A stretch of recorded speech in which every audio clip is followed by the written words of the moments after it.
guys, just want to show you a little part 2 to my drive. I changed where I drive on the island now. I used to take the highway, which was about 28 kilometers to work. Well, now I take a different road that runs back roads. It's one single road pretty much to work, and then one off branch off each end. But I do end up doing about 6 kilometers less than I normally do. With the highway, it goes left and right, zigzags around, and a few other little things. So I've been taking this road, and gas mileage went up, unfortunately. On the highway, I was doing 9.5 with the way the traffic was. But on this road now, it's actually around 10.5 normally when I'm really annoyed and really accelerating hard. I actually changed my driving habits the last few days. I'm shifting a lot lower than I normally do. I'm really soft on the pedal. If SpongeBob uses it, just use your big toe and drive. It actually worked. I went from 10.4, 10.5 on average because it's stop and go all the way to work to 8.5 at one point. I even got down to 8.1, but that just becomes a lot harder. 2 things I do: shift really low and accelerate really softly. And it works. It's actually a lot nicer on the car. It's a lot harder to do because you really have to concentrate when you shift and all that. And also reduce my speed rather than doing 60 everywhere, which pretty much everyone does. Start doing 50. The only problem is everyone that's behind you gets pissed off because they can't do about the speed limit and they have places to go that they end up passing you. I had a guy pass me around this area on a single lane road, as you see I am, and he just barreled past me in the second lane. I was like, okay.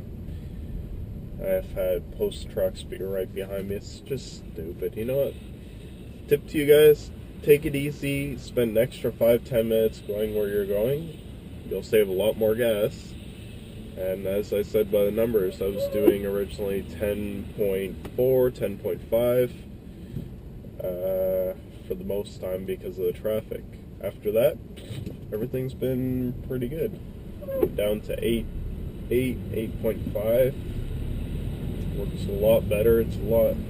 It's strange doing that speed. That little bit of a reduction, it feels like you're going nowhere. It's insane when you're used to doing a little bit quicker. I want to show you guys what it looks like, the new drive. The other drive used to be just highway and in the city. This one's sort of back country, back roads. If any of you guys realize where I am, post a message, see if you can guess where I am. It's a nice little drive. I know the area a little bit. It's because I used to take different parts of this when I was going to school in Rosemont. Because this road I'm on runs pretty much the whole island from one side to another. You can get all the way to I'm trying to think what the name of it. Montreal North, basically, up in that area. So it'd be towards Henry Brass, towards the 25, if I'm not wrong. I don't really know much of the other area. I lived on sort of the western tip of Montreal, so I know that, and a little bit of downtown. Not as much as a lot of people do. But it's because I'm driving all around downtown with the new trailer. If I do tow the trailer one day, which may be today, I'll put you guys up in the back window. You can see how the trailer tows. First time with the trailer, it was definitely interesting pulling that thing. It's really different. It moves around with you and actually shakes the car a little bit when going over bumps. The trailer was fully unloaded when I pulled it home from Trois-Rivières, and that little thing hauls pretty nice. This car is really strong for what it is. And what I'm using to tow it is my 2010 Mazda 3 GT, which as of now I've had for 2 years. The only problems I've ever had were covered by warranty. I had a bearing go up in the front end earlier in the year, and what was the other thing? I had issues with the headlights. I don't know if, I'll see if I can find the pictures of it. If I can, I'll post them within the video that I do. I'll embed them in. And you'll see the only problem I had with the headlights was that they both started turning white, and it's because the daytime running light, which is off right now, was actually melting a reflector that's on the inside of the light setup, and it caused a white off gas, which when it got stuck to the upper lens of the plastic turned white. Excuse me. And so they, under warranty, had to replace both headlights, but what they did is they replaced the lens on it, not the whole casing, because the whole casing for this car per light setup is nearly 800 bucks, and that's per side, because the casing is for a xenon setup. This car has xenon headlights with lens and everything. It also has adjustable height bulbs. I can adjust the angle of where the light shows up on the road, which makes it really nice for the highway. If you're going down the highway, you can adjust them up so you can see farther out without using your high beams. And it's a nice little mix. Anyways, got the headlights changed just to have one of them start leaking again. The guy who did it had didn't do one little part properly, and it leaked on one little corner. So my problem was one of the headlights started fogging up with water, and the guy's like, oh, it'll be okay, just give it a day. Gave it a week, nope, brought the car back in. But I got to test drive some cars I've been wondering about. The first rental car was a Sonic, I think an LT, which sucked. It had no turbo. It was a 1.6 liter, if I'm not wrong, and it had no go. Like, a lot of people are like, oh, this is a great little car. And if you've ever seen some of my videos earlier on, my brother had a what was it? A Pontiac Wave, which is a GM Aveo whatever car. And it was a good little car. It survived a lot of abuse going up to Petawawa, going up to Ottawa. It's been a good little car, but he had to replace it. The engine was starting to fall apart, and the body was starting to go, was having weird wiring problems. So that car is now gone. He got a Chevy Cruze with a manual transmission and all that. That was great, but he actually switched that in. I'll see if I'll get some videos in the next little while. He now drives a 2015 Scion FRS. And if that name sounds familiar, it's actually because it's a 30th or 40th anniversary BRZ, which is Subaru's version, and it's Toyota's FRS, BRZ, there's something else. I forget what Toyota's version is, but they have the exact same thing, exact same motors. Great little things. 2 liter, flat 4, something you'd find a Boxster like in Subarus. It's got 200 horsepower, which is insane. Rear-wheel drive, manual transmission. Nice little car, but not the most comfortable for long trips. Like, the longest trip we've been able to do in it is to Ottawa, because farther than that, your butt's asleep and your back's hurting. That car is a nice little track car, but my brother's been having problems with just driving around the city. When it snows, that thing does not like going.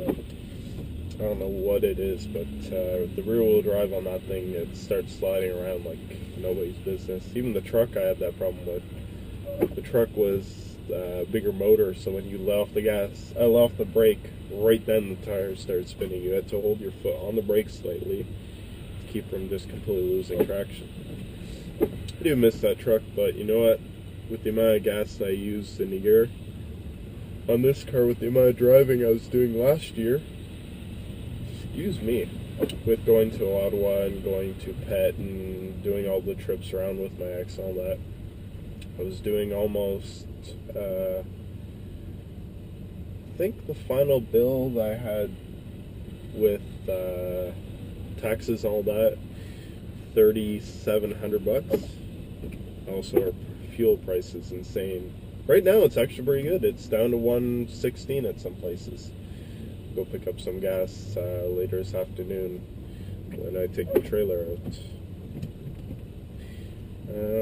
Anyways, it's been a good little car. It's fun. Definitely fun to drive, I will say that one, but not my style of car. I got a GT because I'm going to be towing trailers and cruising around. This thing's pretty comfortable. After 2 years, I haven't had many issues. I tore the leather right off the shift knob. That was funny weekend. I went to shift and all it feels just pop off. I'm like, what the hell is that? Look down, I torn the leather right off the edge. It's just because I really aggressive oils in my skin, and the steering wheel, it's rubbed off of it in quite a lot of places, and this shift knob. But shift knob, I have a special little custom plan. You can buy the ones I want, but I want to make my own and just have some fun with it. It's a little project. That'll be another video at some point. Aside from that, as you can see, the drive is nice and quiet. It's relaxing drive. It's 20 or 21 kilometers the way I do it now. But if you do the math on the gas usage, it's actually quite a bit better in gas. I use a lot less gas than I normally would. And wear and tear, not as much too. There's a lot more stop and go, but that's gonna be normal. Actually, I did the brakes on the car a few weeks ago, I think. It's going on a few months now. I'll show you guys some pictures. I don't think I did any video of what I did.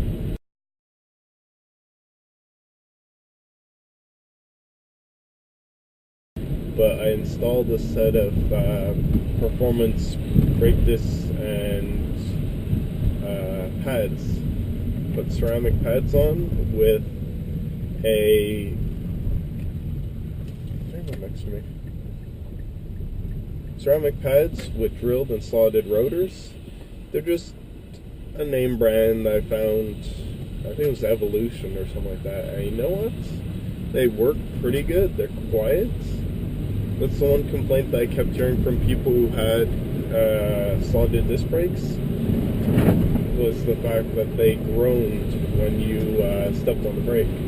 These ones, I haven't had that issue. They've actually been really quiet. The only noisy part is because when I did my tires, did my brakes, I did my tires at the same time. And these winter tires are noisy little buggers.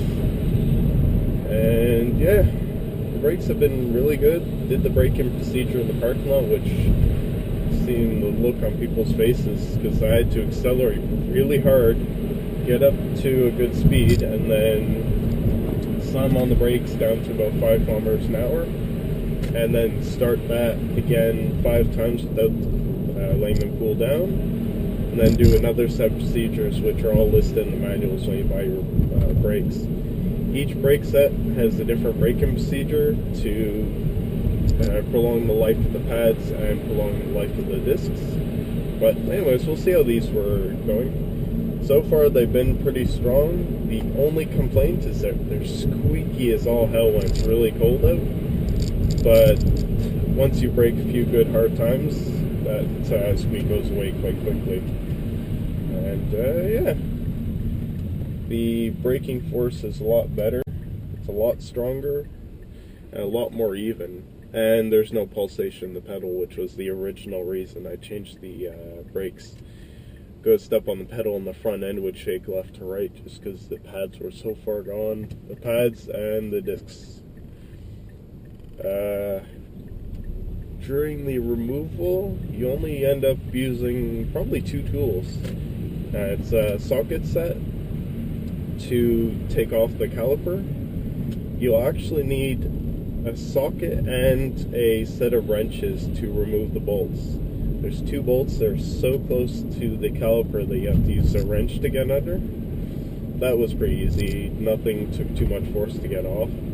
Pretty much the only problem I had is because Mazda uses a really tight hub compared to the rotor, I had to bash off 2 of the discs. One of the rear discs came right off like nothing. One of them stuck like nobody's business, and then the other 2 were just kind of a few taps with the big hammer, done. And then putting new discs on, had no problems, cleaned off the cosmoline, cleaned off everything. And yeah, been riding on them for a little while now, and they've been working beautifully. OEM, Mazda wanted 600 and some odd dollars just for parts. Upgraded from a performance car company that I know, they wanted close to $1,000 for all 4 rotors. Only 2 front slotted and drilled. Rear were going to be plain but upgraded. And ceramic pads, they wanted $900. I bought this kit. When I first saw it, it was $300 US. When I went to order it, it ended up being $265 for a whole kit for the Mazda. One little thing is, when you go to buy the disc for this car, make sure you specify that it's a Mazda 3 GT and not a Mazda 3 GX or GS. Mazda 3 GT uses 11.8 front and 11-inch rotors rear. The Mazda GS, I think, was 11 front and back. They don't have the upgraded larger front rotors. This one does, and if you don't get the right rotors, they will screw up beautifully. I mean that sarcastically. But yeah, new brakes work beautifully. The rest of that, the car's been really good. Haven't had many issues with it. As you can see, stops well even on ice. But yeah, I love it. It's been a great little car. It hauls beautifully. It's strong. It's got a powerful little engine, and really torquey. I hauled the trailer, which weighs 750 pounds, with 1,000 pounds of Asplanite or OSB wood in the back, which is 20 sheets of 4x8 by 7/16. It's the thinner style, and it hauled beautifully. It was hauling in a small snowstorm, so it's a little bit less traction, but you know what? The car drove really nice. Had no issues with it. And so far I really love the trailer. So I'll show you guys the trailer when we get to work at some point. I'm not going to show you the advertisement.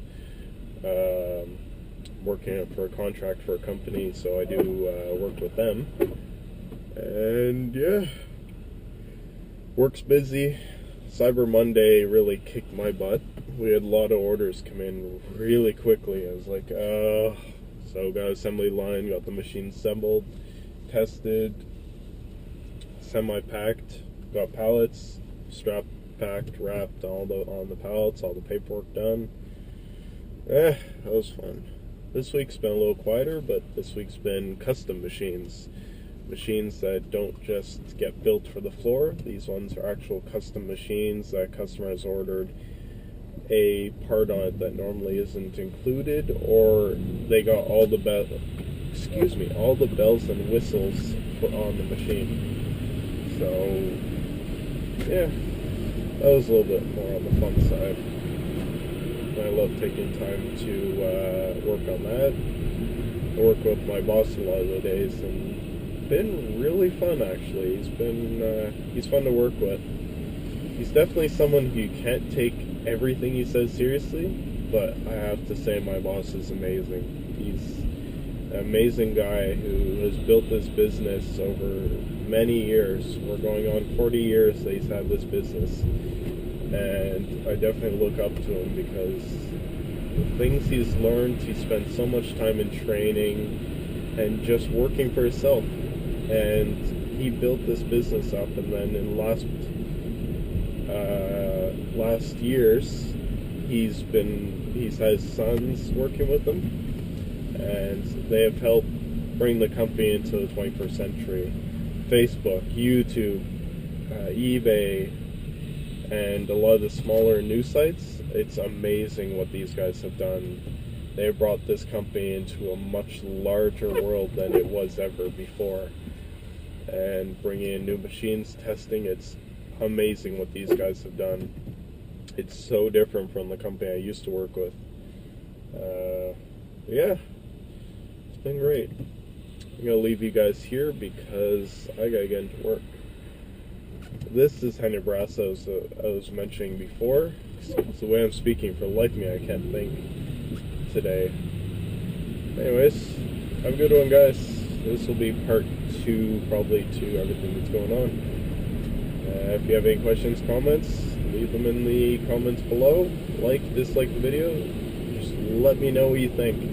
If you guys want to see any more of anything, more driving, more camera places. If you want me to mount this camera somewhere strange around the car, let me know. I've mounted it on the windows, I've mounted it on the door. If you want any driving video from somewhere in the front, just let me know and I'll see what I can do. I could be mounting this camera to my brother's FRS at some point and doing some tricks, but see how things go. Have a good one, guys. Talk to you later. Bye.